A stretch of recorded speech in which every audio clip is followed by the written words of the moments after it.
Hello friends, हम लोग पढ़ रहे हैं क्लास 12 का बायोलॉजी का चैप्टर नंबर 4 रिप्रोडक्टिव हेल्थ। पिछली क्लास में हम लोग कॉन्ट्रासेप्टिव मेथड्स के बारे में पढ़े थे। बहुत ही इम्पोर्टेंट टॉपिक था। जो भी पिछले वीडियो को नहीं देख पाए हैं उसे डिस्क्रिप्शन में लिंक मिलेगा, वो वहाँ से देख सकते हैं। आज हम लोग दो टॉपिक पढ़ने वाले हैं।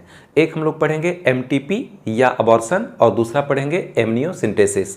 तो पहले हम लोग पढ़ते हैं कि ये एमटीपी क्या होता है। एमटीपी का फुल फॉर्म है medical termination of pregnancy. MTP का फुल फॉर्म है मेडिकल टर्मिनेशन ऑफ प्रेगनेंसी। तो जानते हैं कि ये होता क्या है। हम लोग जानते हैं कि मनुष्य में माँ अपने बच्चे को 9 महीना तक अपने पेट में पालती है, उसके बाद बच्चे का जन्म होता है। ये 9 महीना का समय कहलाता है गर्भावस्था, गेस्टेशन पीरियड।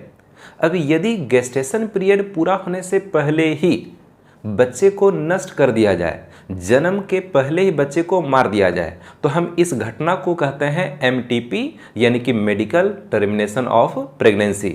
हम इसे अबॉर्शन या इंड्यूस्ड अबॉर्शन, हिंदी में गर्भपात भी कहते हैं। जैसे इस फिगर में हम देख रहे हैं कि ये गर्भवती माँ है और इसके यूट्रस में एक बच्चा पल रहा है। गेस्टेशन पीरियड पूरा होने से पहले, 9 महीना पूरा होने से पहले यदि इस बच्चे को नष्ट कर दिया जाए, मार दिया जाए, हम इसी घटना को कह देंगे मेडिकल टर्मिनेशन ऑफ प्रेगनेंसी या फिर एमटीपी।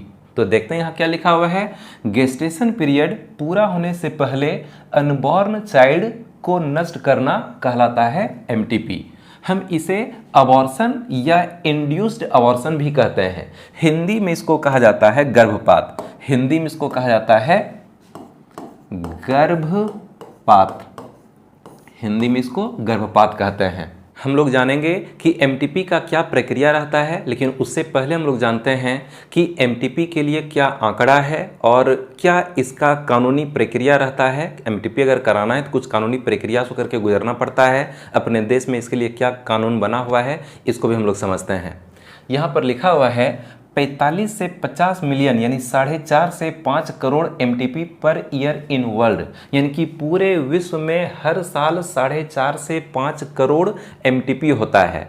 यानी कि अबॉर्शन बहुत ज़्यादा होता है पूरे विश्व में। और ये जो आंकड़ा है ये टोटल प्रेगनेंसी का 1/5 पार्ट या फिर हम कहते हैं कि 20% होता है। इसका मतलब ये हुआ कि यदि 100 फीमेल गर्भ धारण करती है तो 100 में से 20 फीमेल ऐसी होगी जो कि अपना अबॉर्शन करवा लेगी और मात्र 80 फीमेल ऐसी होगी जो कि अपने बच्चे को जन्म देगी। यानी कि एमटीपी जनसंख्या को नियंत्रित करने में जरूर हेल्प करता है। एमटीपी जनसंख्या को नियंत्रित जरूर करता है। यदि एमटीपी का सिस्टम ही खत्म हो जाए, गर्भपात हो ही नहीं, तो अभी जितना तेज गति से जनसंख्या बढ़ रहा है इससे भी और ज़्यादा तेजी से जनसंख्या बढ़ने लगेगा। लेकिन ये एमटीपी है, एमटीपी होता है तो जनसंख्या में कुछ तो नियंत्रण जरूर होता है। यानी कि ये जो एमटीपी है यह जनसंख्या को नियंत्रित जरूर करता है, लेकिन एमटीपी टेक्निक को इसलिए विकसित नहीं किया गया था कि जनसंख्या कंट्रोल कर लिया जाए। एमटीपी टेक्निक को तो इसलिए विकसित किया गया था जैसे कि किसी फीमेल का रेप हो जाता है और वो प्रेग्नेंट हो जाती है, अब उसको तो बच्चा नहीं चाहिए, तो इस कंडीशन में एमटीपी कराया जा सकता है। या फिर कभी ऐसा होता है कि जन्म लेने वाले बच्चे से माँ को बहुत ज़्यादा खतरा रहता है, यदि अबॉर्शन नहीं कराया जाए तो माँ की जान भी जा सकती है। तो ऐसे कंडीशन में माँ को बचाने के लिए एमटीपी कराया जा सकता है। कभी ऐसा भी कंडीशन आता है कि जन्म लेने वाला बच्चा कुछ आनुवंशिक बीमारी से ग्रसित होगा। कुछ जांच है, कुछ टेक्निक है जिसके माध्यम से इस बात का पता लगाया जा सकता है कि जन्म लेने वाला बच्चा स्वस्थ है या फिर किसी आनुवंशिक बीमारी से ग्रसित है। अभी तुरंत बताएंगे कि किस जांच के माध्यम से हम लोग पता कर सकते हैं कि जन्म लेने वाला बच्चा स्वस्थ है या फिर अस्वस्थ है। यदि ये पता चल गया कि जन्म लेने वाला बच्चा किसी आनुवंशिक बीमारी से ग्रसित है, जब बच्चा जन्म लेगा तो उसके जन्म के बाद कभी भी उसके बीमारी का इलाज नहीं हो सकेगा। वह बच्चा सुखी संपन्न तरीके से जीवन को व्यतीत नहीं कर सकेगा। वह बच्चा अपने माँ बाप के ऊपर एक बोझ सा हो जाएगा। तो ऐसे बच्चे को जन्म नहीं लेना चाहिए। ऐसे बच्चे को जन्म के पहले अगर नष्ट, फैमिली वाला अगर चाहे कि नष्ट कर दिया जाए, तो ऐसे लोगों के लिए ये एमटीपी टेक्निक को विकसित किया गया था। लेकिन अभी के समय में एमटीपी टेक्निक का यूज ज़्यादा करके मादा भ्रूण हत्या के लिए किया जाता है। ठीक है, मादा भ्रूण हत्या के लिए एमटीपी टेक्निक का यूज़ किया जाता है। यानी कि यदि पता चल गया, फैमिली वाले को पता चल गया कि जन्म लेने वाला बच्चा बेटी है, यानी कि कुछ समय बाद बेटी का जन्म होने वाला है और उसको बेटी नहीं चाहिए, तो इस कंडीशन में लोग एमटीपी करवाते हैं, अबॉर्शन करवा लेते हैं। यहाँ पर देखते हैं क्या लिखा हुआ है कि एमटीपी जनसंख्या वृद्धि में कमी करता है, परंतु एमटीपी तकनीक को इस दृष्टि से विकसित नहीं की गई थी। एमटीपी टेक्निक को क्यों विकसित किया गया? रेप केस में, या फिर अगर बच्चा किसी आनुवंशिक बीमारी से ग्रसित है, या फिर बच्चे से माँ को कोई खतरा है, तो ऐसे कंडीशन में एमटीपी कराने के लिए ही इस टेक्निक को विकसित किया गया था। तो अभी के समय में एमटीपी टेक्निक का यूज मादा भ्रूण हत्या यानी फीमेल फिटिसाइड के रूप में किया जाता है, जो कि कानूनी अपराध है। ये इलीगल है, ये अवैध है। हम लोग थोड़ा सा जान लेते हैं कि कैसे पता करेंगे कि जन्म लेने वाला बच्चा स्वस्थ है या फिर अस्वस्थ है। पहले जानते हैं कि कैसे पता करेंगे कि कोई फीमेल प्रेग्नेंट है या नहीं। अगर किसी फीमेल में सेक्सुअल एक्टिविटी संपन्न हुआ है और समय पर अगर उसमें पीरियड नहीं आए, मेंस्ट्रुएशन नहीं हो, तो एक आशंका रहता है कि शायद उसमें गर्भधारण हो चुका है। कन्फर्म होने के लिए प्रेगनेंसी किट मिलता है, जो कि मेडिकल स्टोर में प्रेगा न्यूज के नाम से या फिर और भी कई प्रकार के नाम से जो है उपलब्ध होता है। और प्रेगा न्यूज में ये प्रेगनेंसी किट है। तो इसमें क्या करना पड़ता है, फीमेल के 1-2 बूंद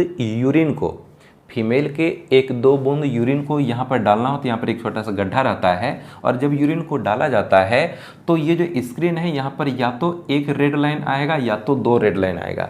यदि एक रेड लाइन आता है मतलब रिजल्ट निगेटिव है, उसमें प्रेगनेंसी नहीं रुका हुआ है। अगर 2 लाइन आता है मतलब रिजल्ट पॉजिटिव है, यानी कि वो प्रेग्नेंट हो चुकी है। अब यदि प्रेग्नेंट हो चुकी है तो वह बच्चा स्वस्थ है या फिर अस्वस्थ है, यदि इस बात का अगर पता करना हो तो उसके लिए एक जांच होता है एमनियोसेंटेसिस। एमनियोसेंटेसिस जांच के माध्यम से इस बात का पता लगाया जा सकता है कि जन्म लेने वाला बच्चा स्वस्थ है या फिर अस्वस्थ है। बच्चे का लिंग क्या है, बच्चा लड़का है या फिर बच्चे लड़की है, इस बात का भी पता किया जा सकता है। वैसे अल्ट्रासोनोग्राफी के माध्यम से भी इस बात का पता लगाया जा सकता है कि बच्चा स्वस्थ है या फिर अस्वस्थ है। बच्चे का लिंग क्या है, बच्चा लड़का है या फिर बच्चा लड़की है। तो अल्ट्रासोनोग्राफी के माध्यम से, एमनियोसेंटेसिस जांच के माध्यम से इस बात का पता लगाया जा सकता है कि बच्चे का लिंग क्या है, बच्चे का स्वास्थ्य क्या है, कोई बीमारी है या फिर नहीं है। तो जब किसी फैमिली वाले को, हम लोग आज एमनियोसेंटेसिस को भी आगे का टॉपिक है, हम लोग इसको पढ़ेंगे। जब किसी फैमिली वाले को पता चलता है कि बच्चा अस्वस्थ है या फिर बच्चा लड़की है, उसको अगर लड़की नहीं चाहिए तो वह मादा भ्रूण हत्या कराने का कोशिश करता है। तो मादा भ्रूण हत्या यानी फीमेल फिटिसाइड कराने का कोशिश करता है, जो कि कानूनी रूप से अपराध है। इस पर बैन लगा हुआ है। अगर कोई फैमिली वाला एमटीपी यानी कि ये मादा भ्रूण हत्या कराते हुए कोई पकड़ा जाए तो फैमिली वाले को भी जेल होगा, और जो डॉक्टर ऐसा काम करेगा उसको भी जेल होगा। इसलिए मादा भ्रूण हत्या करना कानूनी अपराध है, ऐसा बिल्कुल भी नहीं करना चाहिए। विश्व का कई ऐसा देश है जहां पर कि एमटीपी पर साफ प्रतिबंध लगा हुआ है, कानूनी परमिशन वहां पर नहीं मिलता है। हमको याद है कि लगभग 8-10 साल पहले की घटना है। किसी दूसरे देश में भारत की कोई महिला डॉक्टर कार्यरत थी और वो खुद प्रेग्नेंट हो गई थी, और उसका स्वास्थ्य धीरे धीरे होने लगा खराब। तो वहाँ जब जांच कराया गया तो फिर वहाँ के डॉक्टर ने कहा कि ये जो बच्चा है, इससे तुमको बहुत ज़्यादा खतरा है, इस बच्चे को नष्ट करना पड़ेगा, नहीं तो तुम्हारी जान चली जाएगी। और वहाँ पर उस देश में एमटीपी कराना कानूनी रूप से अलाउ नहीं था। तो वहाँ के डॉक्टर ने कहा कि तुम चली जाओ इंडिया और वहाँ पर जाकर के अपना अबॉर्शन करवा लो, तब तो तुम्हारा जान बचेगा, नहीं तो फिर तुम्हारी जान चली जाएगी। आने में थोड़ा सा देरी हो गया और उस फीमेल डॉक्टर की वहाँ जान चली गई। तो वहाँ के लोगों ने काफ़ी ज़्यादा विरोध किया था कि ऐसे कंडीशन में, जब बच्चे से माँ को खतरा हो, ऐसे कंडीशन में अबॉर्शन का परमिशन मिलना चाहिए। जब बच्चे से माँ को बहुत ज़्यादा खतरा रहता है, माँ की जान जा सकती है, तो ऐसे कंडीशन में एमटीपी का परमिशन मिलना चाहिए। पता नहीं अभी परमिशन मिला या नहीं, किस देश का घटना है अभी हमको ठीक से याद नहीं है। लेकिन अपने देश में भारत सरकार ने 1971 ईस्वी में एमटीपी को कुछ नियम और शर्त के आधार पर कानूनी परमिशन दिया था। ठीक है, तो जरा सा देखते हैं। लिखा हुआ है, विश्व के कई देशों में एमटीपी कराने पर कानूनी प्रतिबंध लगा हुआ है। 1971 में भारत में सरकार ने कुछ शर्त के आधार पर एमटीपी को कानूनी स्वीकृति प्रदान की। हम लोग जानेंगे कि कानून क्या परमिशन दिया, लेकिन कि ये जो नियम बना था 1971 ईस्वी में, इसमें कई बार चेंजिंग किया गया और लास्ट चेंजिंग जो हुआ था वह ये 2017 ईस्वी में हुआ था। तो 2017 ईस्वी के कानून को हम कहते हैं medical termination of pregnancy amendment act 2017। अब 2017 में एमटीपी को लेकर के जो सब नियम बना है उस नियम को हम लोग समझ लेते हैं। हम लोग जानते हैं कि ये जो गेस्टेशन पीरियड है ये 9 महीना का होता है। तो 9 महीना को 3 पार्ट में बांट दिया गया। शुरू का 3 महीना जिसको बोलेंगे फर्स्ट ट्राइमेस्टर, प्रथम तिमाही। उसके बाद का 3 महीना उसको कहते हैं सेकेंड ट्राइमेस्टर, यानी कि दूसरी तिमाही। और लास्ट का 3 महीना जिसको कहते हैं थर्ड ट्राइमेस्टर, यानी कि तीसरी तिमाही। तो यदि एमटीपी कराना है तो फर्स्ट ट्राइमेस्टर और सेकेंड ट्राइमेस्टर तक में, यानी कि 3 महीना तक और मैक्सिमम 6 महीना के अंदर अंदर तक एमटीपी हो सकता है। 6 महीना से ऊपर का यदि बच्चा हो गया तो फिर एमटीपी नहीं हो सकता है। और इसके लिए क्या क्या नियम है हम लोग जरा से इसको समझ लेते हैं। फर्स्ट ट्राइमेस्टर यानी कि बच्चा 12 वीक का है, 1 महीना में 4 सप्ताह, तो 3 महीना में 12 सप्ताह। तो बच्चा या तो 12 सप्ताह का या फिर 3 महीना का है। तो ये जो समय होता है ये एमटीपी कराने के लिए सेफ होता है, सुरक्षित तरीके से एमटीपी हो सकता है। और यदि 3 महीना से ऊपर का बच्चा हो गया, अगर प्रेगनेंसी 3 महीना से ऊपर का है, यानी कि सेकेंड ट्राइमेस्टर यदि आ चुका है, तो इस कंडीशन में ये एमटीपी कराना माँ के लिए हो जाता है खतरनाक। पहले देखते हैं कि शुरुआती 3 महीने यानी कि फर्स्ट ट्राइमेस्टर में यदि अबॉर्शन कराना है, एमटीपी कराना है, तो उसके लिए क्या क्या करना पड़ता है। तो कम से कम एक मेडिकल प्रैक्टिशनर से सलाह की ज़रूरत होती है, यानी कि एक डॉक्टर से सलाह लेना पड़ेगा कि क्या एमटीपी कराया जा सकता है, सब चीज़ ठीक ठाक है, कहीं माँ को तो कोई खतरा नहीं हो जाएगा। तो एक डॉक्टर से, एक मेडिकल प्रैक्टिशनर से सलाह लेना पड़ेगा। और इस कंडीशन में यानी कि फर्स्ट ट्राइमेस्टर के दौरान कब कब कराया जा सकता है एमटीपी। पहला है अनवांटेड प्रेगनेंसी, अगर कोई ना चाहते हुए भी प्रेग्नेंट हो गई है तो उस कंडीशन में एमटीपी कराया जा सकता है। भारत में ऐसा कानून है कि अगर कोई ना चाहते हुए भी प्रेग्नेंट हो चुकी है तो वह अपने बच्चे को नष्ट कर सकती है। मतलब ये कि जैसे किसी की शादी हुई और उसको 2-3 साल के बाद बच्चा चाहिए, लेकिन उसका कॉन्ट्रासेप्टिव मेथड हो गया फेल, और फेल होने के कारण उसमें गर्भधारण हो गया। अब अगर इस कंडीशन में गर्भधारण हो गया, वो तो चाहती थी कि 2-4 साल के बाद बच्चा जन्म ले, लेकिन वो तुरंत ही प्रेग्नेंट हो जाती है। तो ऐसे कंडीशन में एमटीपी कराने का परमिशन भारत सरकार देता है। इसके बाद फिर है रेप केस, अगर किसी का रेप हो गया हो तो उस कंडीशन में भी एमटीपी कराने का जो कानूनी स्वीकृति दिया गया है। इसके बाद अबनॉर्मलिटी इन चाइल्ड, यानी कि यदि बच्चा, जन्म लेने वाला बच्चा यदि किसी आनुवंशिक बीमारी से ग्रसित है, वह बच्चा जब जन्म लेगा तो बीमारी के साथ जन्म लेगा, उसका कभी भी इलाज नहीं हो सकेगा, वह बच्चा बाप के ऊपर एक बोझ बन जाएगा। तो ऐसे कंडीशन में भी एमटीपी कराया जा सकता है। इसके बाद यदि फर्स्ट ट्राइमेस्टर से ऊपर का टाइम आ चुका है, यानी कि सेकेंड ट्राइमेस्टर स्टार्ट हो गया, यानी कि 24 सप्ताह का बच्चा हो या फिर 6 मंथ का बच्चा हो। सेकेंड ट्राइमेस्टर का मतलब चौथा महीना से लेकर के छठा महीना, यानी कि 3 महीना के बाद 6 महीना के अंदर। तो चौथा महीना से छठा महीना के बीच में, यानी कि 12 सप्ताह के बाद और 24 सप्ताह तक का जो बच्चा होता है, उस टाइम में यदि एमटीपी कराया जाए तो ये माँ के लिए हो जाता है खतरनाक। और इसके लिए क्या कानूनी प्रक्रिया है, तो कम से कम 2 मेडिकल प्रैक्टिशनर से सलाह की ज़रूरत होती है। 2 डॉक्टर से कंफर्म होना पड़ेगा कि क्या सब चीज़ ठीक ठाक है। यदि अबॉर्शन कराया जाएगा तो माँ को कोई खतरा तो नहीं हो जाएगा। यहाँ पर जो लिखे हैं माँ के लिए खतरनाक, तो माँ के लिए खतरनाक एक्चुअल में हो भी सकता है, नहीं हो सकता है।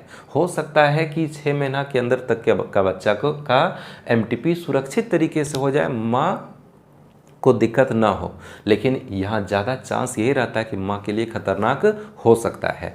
तो इसके लिए 2 मेडिकल प्रैक्टिशनर से सलाह लेने की ज़रूरत होती है। और इस समय में कानूनी प्रक्रिया ये है कि तभी परमिशन मिलेगा जब माँ को बच्चे से खतरा हो, यानी कि जब माँ का शरीर प्रेगनेंसी को सपोर्ट ठीक से नहीं कर सके, अगर प्रेगनेंसी को ख़त्म नहीं किया गया तो माँ की जान जा सकती है। तो ऐसे कंडीशन में एमटीपी कराने का परमिशन मिलता है। या फिर बच्चे में अबनॉर्मलिटी हुई, यानी कि बच्चा किसी आनुवंशिक बीमारी से ग्रसित हो, तो ऐसे कंडीशन में कानूनी परमिशन मिल जाता है एमटीपी कराने के लिए। तो इतना समझ में आया, हम लोग इसको समझ गए। एमनियोसेंटेसिस को डिटेल्स में आज हम देखेंगे। इसके बाद जरा हम लोग देख लेते हैं कि ये प्रोसेस ऑफ एमटीपी या अबॉर्शन, एमटीपी यदि कराना है तो इसका क्या प्रक्रिया रहता है, इसका क्या प्रोसेस रहता है, किस तरह से एमटीपी हॉस्पिटल में कराया जाता है या फिर अपने घर में भी एमटीपी हो सकता है, इसका क्या प्रोसेस रहता है, इसको हम लोग समझते हैं। प्रेगनेंसी ऑफ 2 मंथ्स, यानी कि 2 महीना से कम का अगर प्रेगनेंसी रहता है और उस प्रेगनेंसी को ख़त्म करना है, अबॉर्शन करना है, अगर 2 महीना से कम का प्रेगनेंसी है और उसको ख़त्म करना है, तो एक टैबलेट आता है मीफेजेस्ट नाम करके। मीफेजेस्ट टैबलेट को अगर कोई फीमेल खा लेती है, मीफेजेस्ट टैबलेट को यदि कोई फीमेल खा लेती है, तो उसका 2 महीना से अंदर का जो प्रेगनेंसी रहता है, जो एम्ब्रायो रहता है, वह नष्ट हो जाता है। इस दवाई के, इस टैबलेट के इफेक्ट से वह बच्चा धीरे धीरे क्या होगा, नष्ट हो जाएगा। और ये टैबलेट लगभग 5 पीस आता है, हमको ठीक से याद नहीं है, लेकिन कि शायद 5 पीस आता है, एक पत्ते में 5 पीस रहता है और उसको खाने का कुछ तरीका रहता है। लेकिन जब भी खाना चाहिए तो किसी न किसी डॉक्टर के सलाह से ही खाना चाहिए, अपने मन से ये सब टैबलेट खाने का नहीं है, सही जानकारी होना ज़रूरी है। तो मीफेजेस्ट टैबलेट का 5 टैबलेट आता है, उसका खाने का कुछ प्रोसेस रहता है और इसका पता करके जब अगर कोई घर में ही इस टैबलेट को खा ले तो घर में ही अबॉर्शन हो सकता है, हॉस्पिटल जाने की ज़रूरत भी नहीं होती है। इसके बाद यदि प्रेगनेंसी 2 मंथ से ऊपर का हो चुका है, माँ के पेट में बच्चा 2 महीना से ऊपर का हो गया, तो जैसे 2 महीना से ऊपर का बच्चा होगा तो बच्चा तो धीरे धीरे बड़ा होता है ना। 2 महीना से कम का अगर बच्चा है तो हम उसको बोलते हैं एम्ब्रायो, और 2 महीना से ऊपर का अगर बच्चा है वो कहलाता है फीटस। तो 2 महीना के बाद एम्ब्रायो कन्वर्ट हो जाता है किसमें, फीटस में। बता दें कि एम्ब्रायो में जो हड्डी है वो कठोर हड्डी नहीं है, बल्कि वो लचीली हड्डी है। एम्ब्रायो में जो हड्डी है वह एक्चुअल में कार्टिलेज है। कार्टिलेज यानी कि लचीली हड्डी, जैसे हमारे कान की हड्डी है, नाक की हड्डी है, ये कान और नाक में जो लचीला वाला हड्डी है इसको बोलते हैं कार्टिलेज। तो एम्ब्रायो में यानी 2 महीना से कम का जो बच्चा है उसको हम एम्ब्रायो बोलेंगे, और एम्ब्रायो में कठोर हड्डी नहीं होता है। और जब कठोर हड्डी नहीं है, कार्टिलेज है, तो दवाई के माध्यम से ये बच्चा गल जाता है, नष्ट हो जाता है। लेकिन जैसे ही वह एम्ब्रायो फीटस में कन्वर्ट होगा, 2 महीना से ऊपर का हो जाएगा, तो धीरे धीरे उसका जो कार्टिलेज है वह बोन में कन्वर्ट होने लगेगा, कठोर हड्डी में बदलने लगेगा। और जब कठोर हड्डी बन जाता है तो दवाई से वो हड्डी सब गलता नहीं है, और उसके लिए सर्जिकल मेथड का यूज करना पड़ता है। हॉस्पिटल जाना पड़ेगा और डॉक्टर सर्जिकल मेथड के माध्यम से उस बच्चे को नष्ट करेगा। तो बच्चे को नष्ट करने का वहाँ पर सर्जिकल मेथड में क्या प्रोसेस रहता है, तो एक तो प्रोसेस है कि यदि बच्चा थोड़ा सा बड़ा हुआ है, यानी कि बहुत ज़्यादा बड़ा नहीं, 2 महीना से ऊपर का प्रेगनेंसी जरूर है लेकिन कि बहुत ज़्यादा समय अभी बीता नहीं है, तो उस कंडीशन में डॉक्टर क्या करेगा, एक पाइप रहता है और पाइप के पीछे एक यहाँ पर इंस्ट्रूमेंट्स है और उसके पीछे एक पाइप लगा हुआ है। और ये जो इंस्ट्रूमेंट्स है यह वैक्यूम क्लीनर होता है ना, कि हवा को मशीन के माध्यम से खींच लिया आता है और जो भी कचरा वगैरह सब है वो सब पाइप के अंदर घुस जाएगा और वो जगह साफ हो जाता है। तो ठीक वैक्यूम क्लीनर ही है ये। और यहाँ पर एक इंस्ट्रूमेंट्स डाला गया, पीछे हम देख रहे हैं कि पाइप लगा हुआ है, इसका कनेक्शन एक मशीन से होगा, मशीन जैसे चालू किया जाएगा तो यहाँ से हवा को खींचा जाएगा। तो जब यूट्रस के अंदर इस इंस्ट्रूमेंट्स को डाल करके मशीन चालू किया जाता है तो हवा को इसे खींचा जाता है। जैसे हवा को जब खींचा जाएगा तो यहाँ पर तो छोटा सा बच्चा रहता है, तो ये बच्चा ही टूट फूट करके इस इंस्ट्रूमेंट्स के अंदर खींचा जाता है और माँ के पेट में जो बच्चा पल रहा है वह वैक्यूम क्लीनर के माध्यम से जो है इतना तेज गति से खिंचाता है कि बच्चा टूट फूट जाता है और सारा कचरा बन बन करके इस इंस्ट्रूमेंट्स के अंदर घुस जाएगा और फिर ये यहाँ से अलग हो जाएगा।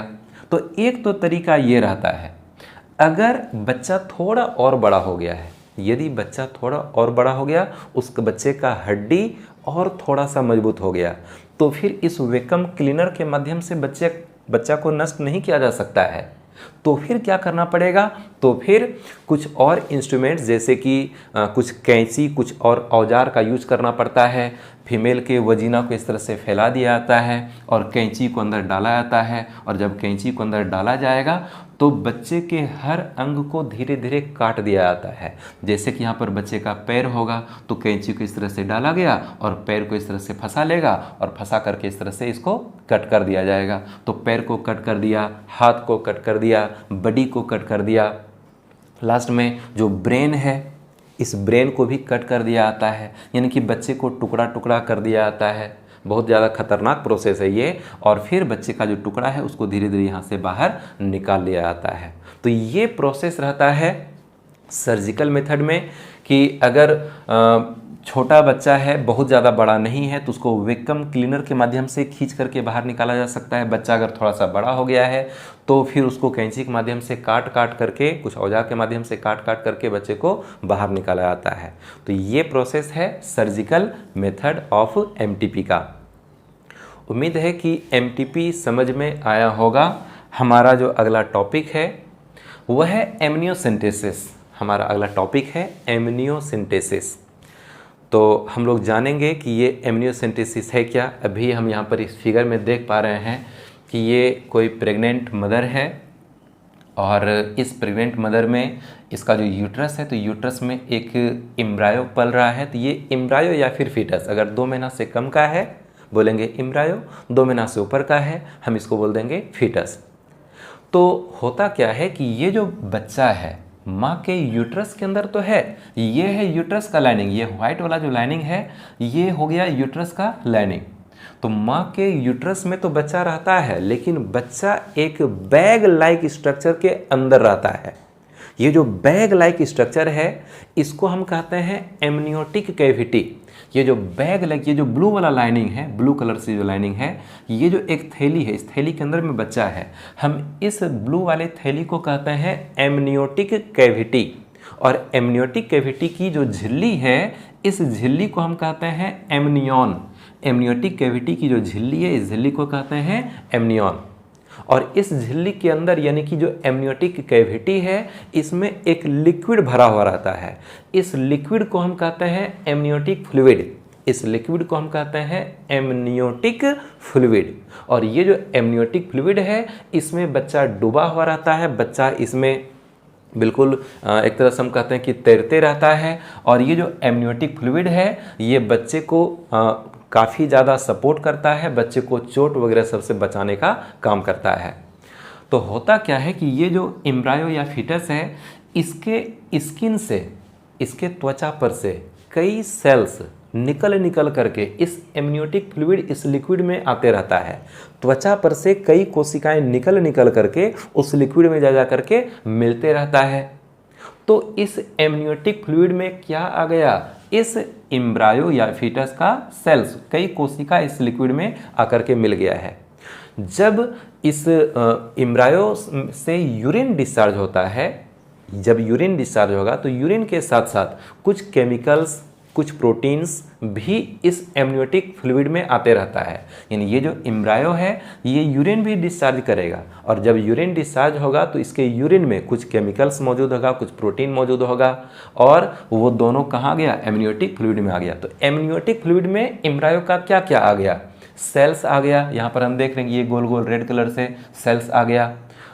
यहाँ पर से लिखे हैं सेल्स ऑफ एम्ब्रायो, और फिर सम केमिकल्स, कुछ कुछ केमिकल्स भी इसके यूरिन के साथ इस एमनियोटिक फ्लूइड में आ जाता है। अब डॉक्टर क्या करेगा, एमनियोसेंटेसिस जांच में होता क्या है, डॉक्टर क्या करेगा, एक इंजेक्शन लेगा, एक खास प्रकार का इंजेक्शन होता है, उस इंजेक्शन को धंसा दिया गया यूट्रस के एमनियोटिक कैविटी के अंदर, और वहाँ से इस लिक्विड यानी कि एमनियोटिक फ्लूइड को थोड़ा सा बाहर खींच लिया गया। तो इस इंजेक्शन में आ चुका है एमनियोटिक फ्लूइड, जिसमें कि इस एम्ब्रायो का कुछ सेल्स मौजूद है और इसके यूरिन में कुछ केमिकल्स, कुछ प्रोटीन्स भी मौजूद है, उसको यहाँ पर निकाल लिया गया। अब एमनियोटिक फ्लूइड में जो एम्ब्रायो का सेल्स आ चुका है, यहाँ पर हम कुछ गोल गोल छोटा छोटा सेल्स देख रहे हैं, ये जो सेल्स आ गया है, इस सेल्स को माइक्रोस्कोप से जांच किया जाएगा, इस सेल्स का माइक्रोस्कोप से जांच किया जाएगा। थोड़ा सा बैक का हम फिगर देखते हैं। यहाँ पर जैसे कि एमनियोसेंटेसिस का प्रोसेस हम देख रहे हैं कि इंजेक्शन के माध्यम से एमनियोटिक फ्लूइड को यहाँ से निकाला गया, और उस एमनियोटिक फ्लूइड में जो सेल्स है, उस सेल्स का इस माइक्रोस्कोप से स्टडी किया जा रहा है। जब माइक्रोस्कोप से स्टडी किया जाएगा तो उस सेल के अंदर जो क्रोमोसोम होता है, हम लोग जानते हैं ना कि सेल के अंदर में क्रोमोसोम है। हमारी कोशिका के अंदर में क्या है, क्रोमोसोम। मनुष्य में कितना क्रोमोसोम होता है, 46 क्रोमोसोम होता है, चाहे मेल हो चाहे फीमेल हो, दुनिया के सभी मनुष्य में 46 क्रोमोसोम होता है। तो ये क्रोमोसोम का पता चला यहाँ पर, यानी कि एमनियोसेंटेसिस जांच में क्या करते हैं, एमनियोटिक फ्लूइड को निकाला गया इंजेक्शन के माध्यम से, उसमें एम्ब्रायो का सेल्स मौजूद है, इस सेल्स को माइक्रोस्कोप से स्टडी किया जाएगा तो पता चला कि इस सेल के अंदर में क्रोमोसोम किस किस टाइप का है। तो मनुष्य में तो क्रोमोसोम तो 46 होगा, अभी फिगर में हम उतना क्रोमोसोम बनाए नहीं है, लेकिन हमको यहाँ पर ये कुछ कुछ व्हाइट कलर का क्रोमोसोम दिखाई पड़ रहा है। अब जब ये क्रोमोसोम का जाँच होता है, तो इससे बहुत कुछ पता चल सकता है। इस क्रोमोसोम के जांच से ये पता कर सकते हैं कि बच्चे में कोई आनुवंशिक बीमारी है या फिर नहीं है, बच्चा स्वस्थ है या फिर अस्वस्थ है, बच्चे का लिंग क्या है, बच्चा लड़का है या फिर लड़की है, इस बात का भी पता किया जा सकता है। हम इसी जांच को कह देते हैं एमनियोसेंटेसिस। पूरा प्रोसेस में हम लोग देखते हैं, यहाँ पर लिखा हुआ है प्रेग्नेंट फीमेल के यूट्रस से एमनियोटिक फ्लूइड निकालकर एम्ब्रायो के स्वास्थ्य, लिंग, आनुवंशिक रोग ईटीसी का पता करना कहलाता है एमनियोसेंटेसिस। तो जब इस सेल के क्रोमोसोम का जांच किया जाएगा, तो ध्यान से समझना है, जब क्रोमोसोम का जांच किया जाएगा तो क्रोमोसोम को गिन लिया जाएगा कि कितना क्रोमोसोम है। पता चला कि 46 क्रोमोसोम है, जिसमें से हम लोग पहले पढ़ चुके हैं ह्यूमन रिप्रोडक्शन में कि 44 क्रोमोसोम ऑटोसोम होता है, ओलिंग गुणसूत्र होता है, और 2 क्रोमोसोम, मनुष्य में 2 क्रोमोसोम सेक्स क्रोमोसोम होता है, जिसको हम हिंदी में लिंग गुणसूत्र कहते हैं। तो पता चला कि 44 गुणसूत्र ओलिंग गुणसूत्र है, ठीक है। उसके बाद और क्या हो सकता है, उसके बाद या तो XY क्रोमोसोम होगा या फिर XX क्रोमोसोम होगा, है कि नहीं, या तो XY क्रोमोसोम होगा या तो XX क्रोमोसोम होगा।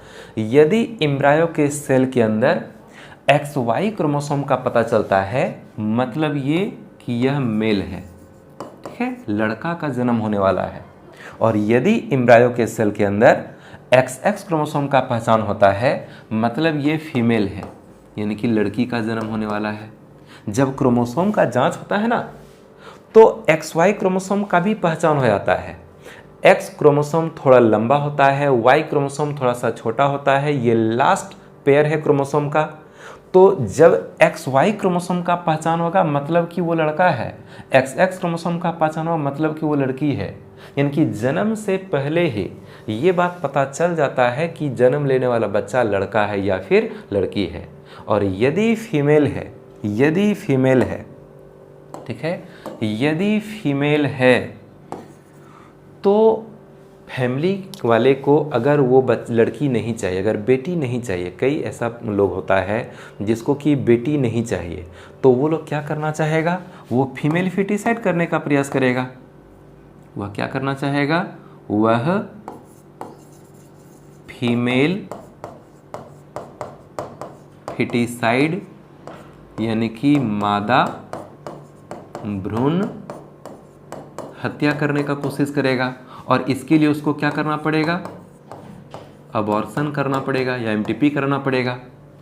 तो ये जो फीमेल फिटिसाइड यानी कि मादा भ्रूण हत्या है, ये कानूनी अपराध है। ठीक है, ये कानूनी अपराध है, और इसीलिए ये जो एमनियोसेंटेसिस है, इस जांच पर बैन लग गया है। ठीक है ना, प्रतिबंध लग चुका है। पहले एमनियोसेंटेसिस जांच होता था, लेकिन इस मादा भ्रूण हत्या के वजह से एमनियोसेंटेसिस जांच पर अभी साफ प्रतिबंध लगा दिया गया है। लेकिन चोरी छिपे इस तरह का काम तो हो ही जाता है, लेकिन कि कानून इसका परमिशन नहीं देता है। तो हम लोग जान गए कि एमनियोसेंटेसिस जांच में जब एम्ब्रायो के सेल के क्रोमोसोम का पता किया जाता है तो XY क्रोमोसोम का पहचान होगा, यानी कि मेल और फीमेल बच्चा लड़का है या फिर लड़की, इस बात का पता चल जाएगा।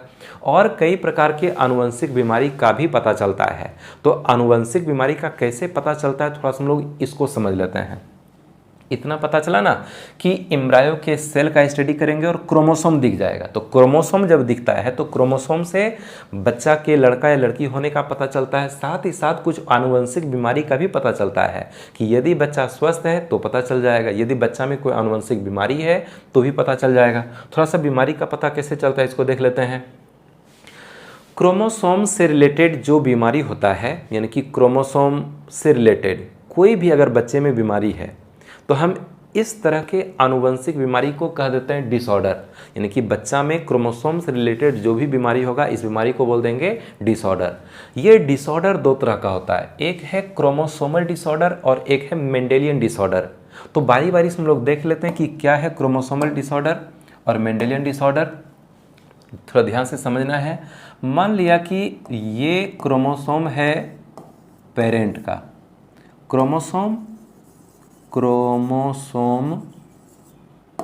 ऑफ पेरेंट, ये पेरेंट का क्रोमोसोम है, यानी कि माता पिता में इस तरह का क्रोमोसोम पेयर के रूप में रहता है ना, जोड़े के रूप में रहता है ना। मनुष्य में 46 क्रोमोसोम है, तो कितना पेयर है, 23 पेयर, 23 जोड़ा गुणसूत्र पाया जाता है। तो अभी हम यहाँ पर एक जोड़ा बनाए हुए हैं, तो ये माता पिता का इस तरह का क्रोमोसोम है। जब बच्चे का जन्म होने वाला है तो बच्चे में कैसा क्रोमोसोम पहुँचा, बच्चे में जब क्रोमोसोम पहुंचता है, हालांकि जो नॉर्मल कंडीशन होता है उसमें यही होता है कि माता पिता में जितना क्रोमोसोम है बच्चा में उतना ही क्रोमोसोम रहेगा। माता पिता में 46 क्रोमोसोम है तो बच्चे में 46 ही होगा, उसके बच्चे में फिर 46 ही होगा। तो हर पीढ़ी में 46 क्रोमोसोम ही ट्रांसफ़र करता है। लेकिन कभी कभी कुछ गड़बड़ी हो जाने की वजह से क्रोमोसोम में कुछ गड़बड़ी हो जाता है और क्रोमोसोम का नंबर बच्चे में घट या बढ़ सकता है। तो इस वजह से कुछ बीमारी हो जाता है। जैसे कि माता पिता में चलो मान लिया कि 2 क्रोमोसोम है, अब बच्चे में जो क्रोमोसोम पहुंचेगा वह क्या हो जाएगा, बच्चे में 3 क्रोमोसोम हो गया। तो 1 क्रोमोसोम बढ़ गया, बच्चे में 1 क्रोमोसोम बढ़ गया। अब ये क्रोमोसोम कैसे बढ़ता है, क्या रीजन रहता है, एक्चुअल में ये जो टॉपिक है यह जेनेटिक्स का टॉपिक है। हम लोग जेनेटिक्स में यानी कि जब चैप्टर नंबर 5 पढ़ेंगे तो हम लोग ठीक से समझेंगे, म्यूटेशन को हम लोग समझेंगे।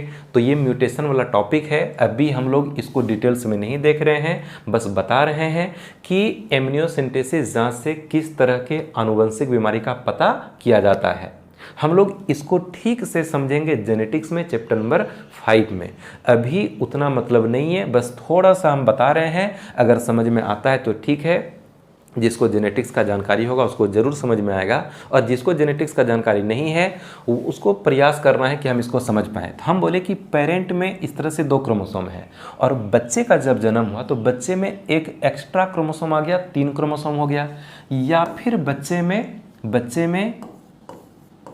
में 1 क्रोमोसोम घट गया, यहाँ खाली हो गया, जो 2 क्रोमोसोम था तो उसमें से 1 आया, 1 गायब हो गया। या फिर क्या हुआ कि बच्चे का जो क्रोमोसोम है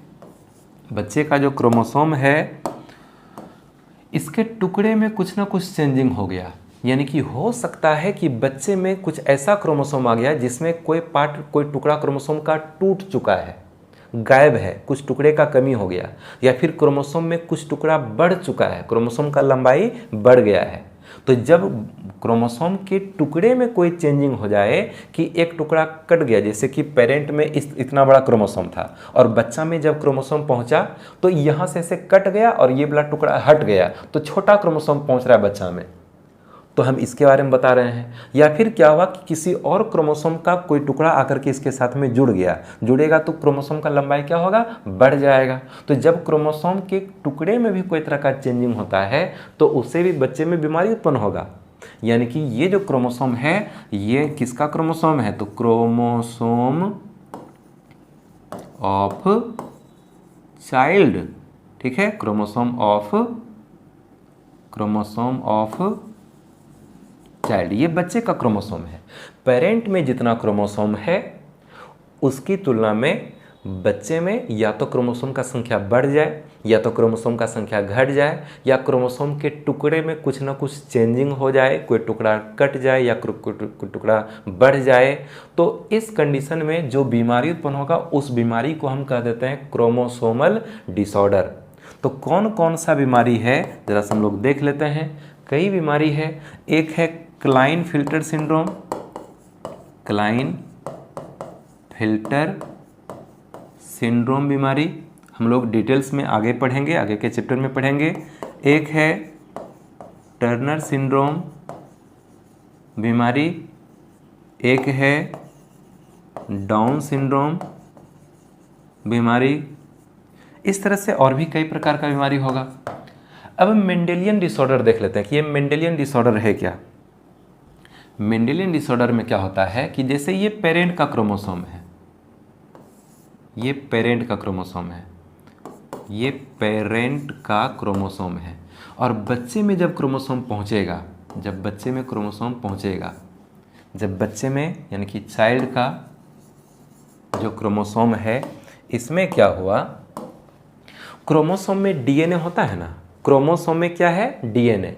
तो इस बच्चे में जो क्रोमोसोम पहुंचा तो इसका जो यहाँ पर डीएनए है इसमें कुछ ना कुछ चेंजिंग हो चुका है, तो यहाँ लिख देते हैं चेंज इन डीएनए। बच्चे में वैसा क्रोमोसोम पहुंचा जिसके डीएनए में कुछ ना कुछ चेंजिंग हो चुका है। इस पेरेंट के क्रोमोसोम में भी डीएनए होगा, यही डीएनए बच्चे में पहुंचेगा, तो बच्चे में जो डीएनए पहुंचा उसमें कुछ ना कुछ चेंजिंग हो गया, और चेंजिंग होने की वजह से उस बच्चे में कुछ बीमारी उत्पन्न हो गया। अब ऐसे बीमारी को हम कह देते हैं मेंडेलियन डिसऑर्डर। कौन कौन सा बीमारी है, तो एक है सिकल सेल एनीमिया, ठीक है, सिकल सेल एनीमिया एक बीमारी है।